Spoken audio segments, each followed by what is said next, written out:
पाकिस्तान की तरफ माली आंख से नहीं देख सकते। और ये एटम बॉम्ब का तोहफा कायदे अवाम शहीद जुल्फिकार अली भुट्टो ने हमें दिया।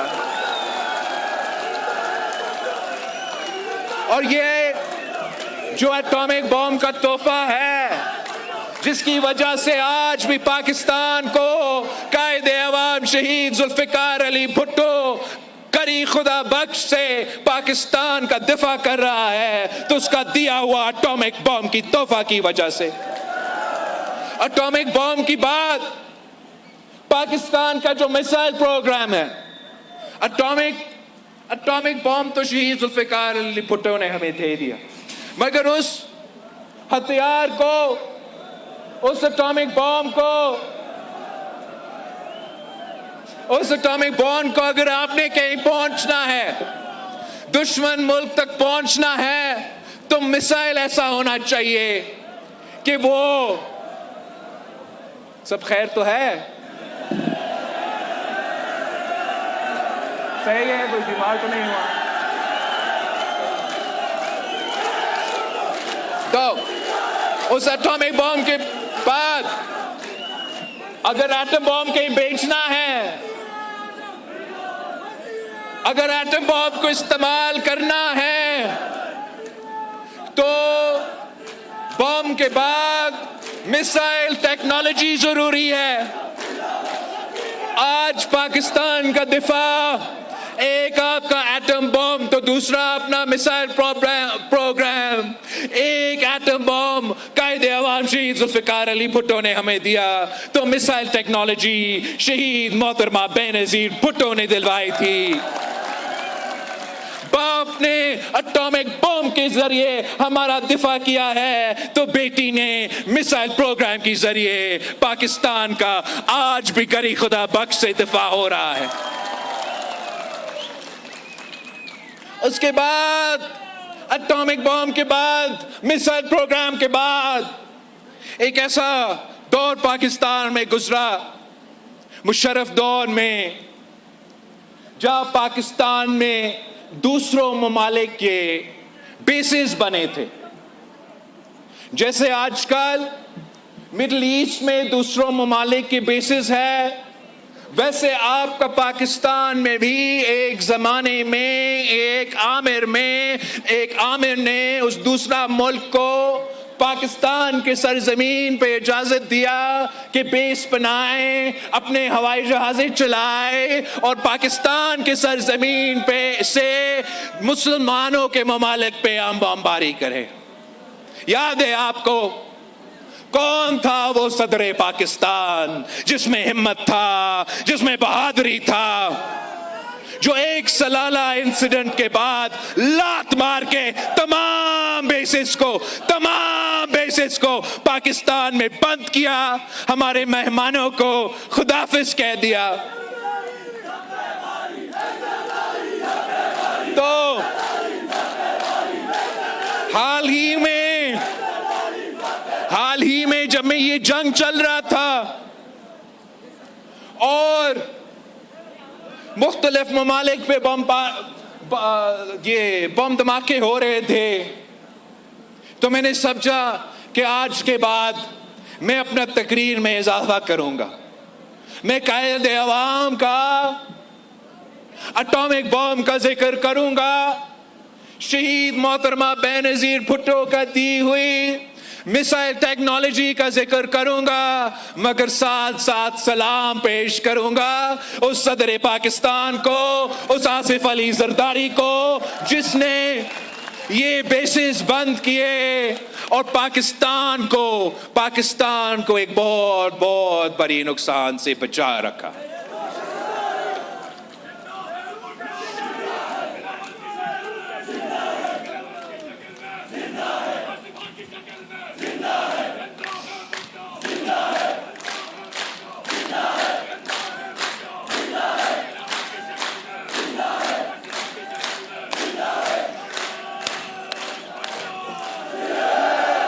हम चाहते हैं कि पाकिस्तान हर लिहाज से मजबूत हो, दफाई सतह पे मजबूत हो, मुआशी तौर पे मजबूत हो और हम समझते हैं कि सिर्फ एक सियासी जमात इस मुल्क में मौजूद है तो ये तमाम काम करवा सकते हैं, और वो मेरा और आपका पाकिस्तान पीपल्स पार्टी है। वो शहीद मोहतरमा बेनज़ीर भुट्टो का ये तीर है।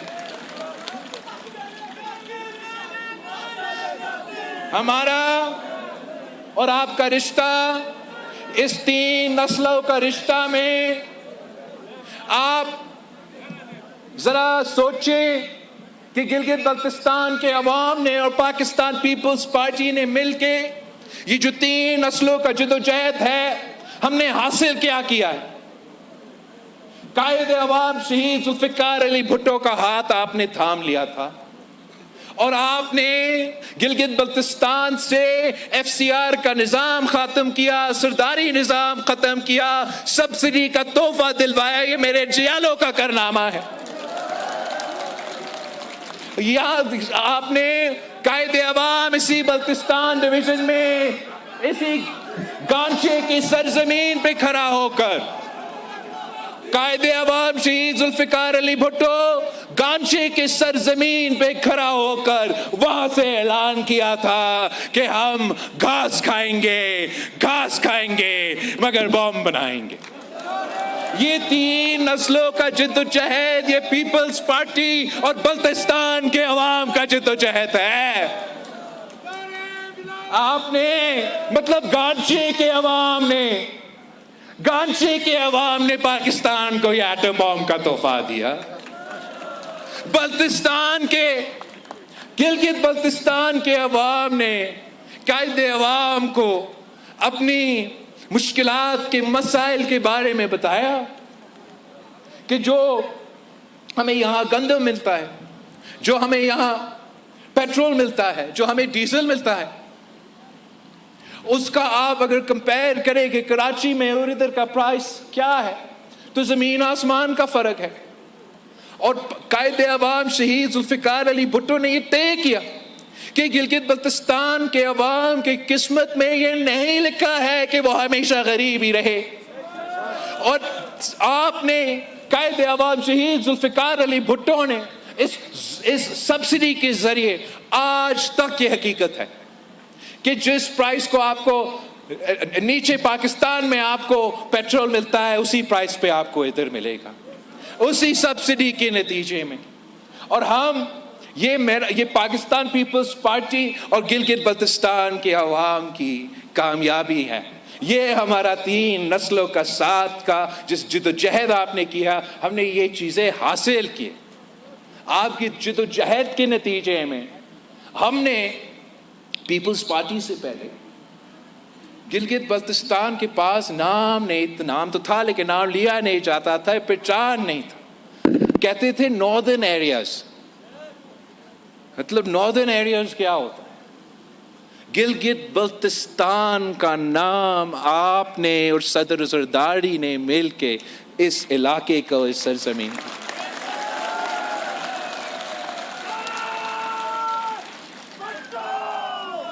ये तो हमारा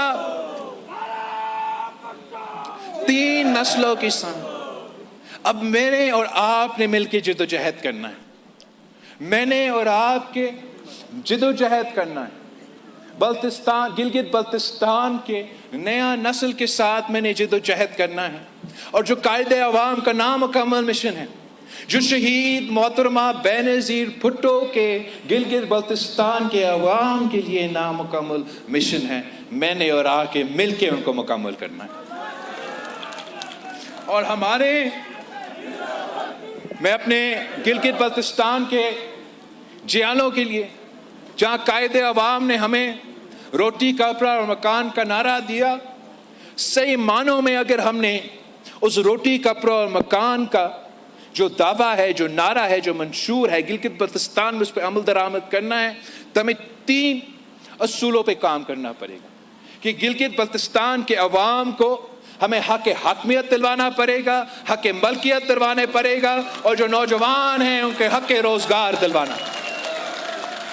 तो ये मेरा और आपका पीपल्स पार्टी का नया नस्ल का जिद्दोजहद आपको हक हकमियत दिलवाने का होगा।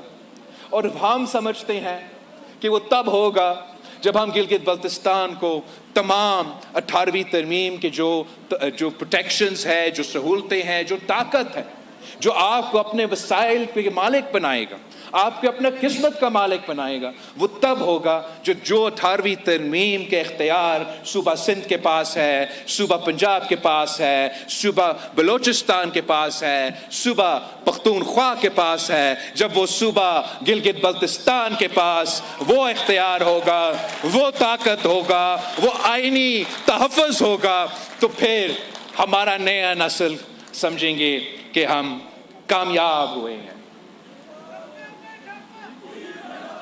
जहां उस हक हकमियत को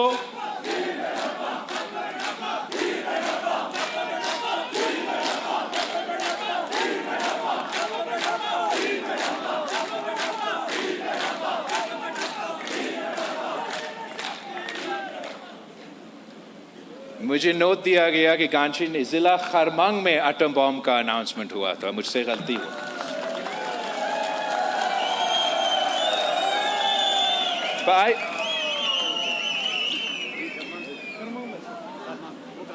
ये तो मुकाबला करते आ रहे हैं ना कि कहा, मतलब इतना तो सेम है।